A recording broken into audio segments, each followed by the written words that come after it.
It was announced on Monday that Trump administration would open up 1.5 million acres of the Arctic National Wildlife Refuge (ANWR) to oil and gas drilling, from the whole refuge area of 19.3 million acres.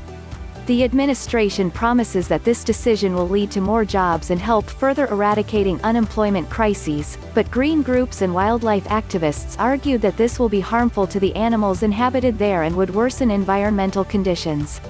The animals found in the aforementioned region are grizzly bears, polar bears, gray wolves, caribou, and Arctic foxes. Whereas, this plan will not only harm caribou, polar bears, and other wildlife, it is foolish in the face of rapidly advancing climate change, said a statement from the Center for Western Priorities Executive Director Jennifer Rokala.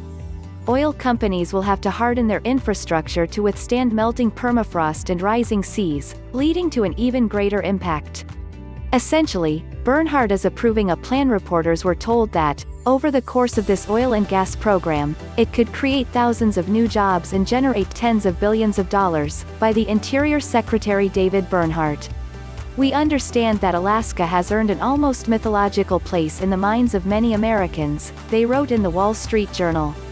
But we cannot be treated like a snow globe, to be placed on the shelf for viewing pleasure only. On the other hand, the government is hoping for a better future with this decision and promising its fruitfulness, while on the other hand, the potential damage to wildlife justifies the backlash it's been receiving.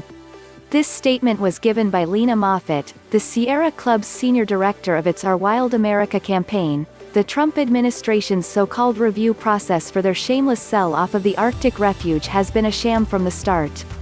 We'll see them in court. Adam Kolton, executive director of the Alaska Wilderness League, stated that the administration ignored science and the law in making this decision.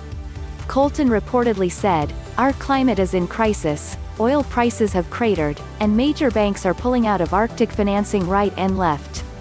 And yet the Trump administration continues its race to liquidate our nation's last great wilderness, putting at risk the indigenous peoples and iconic wildlife that depend on it. We will continue to fight this at every turn, in the courts, in Congress, and in the corporate boardrooms." According to these statements, there'll be legal challenges to face for the government, and there has also been debate about how much oil sits beneath the refuge, which is thought to be the largest untapped trove of onshore oil in the U.S. No one can be sure if this would even be profitable.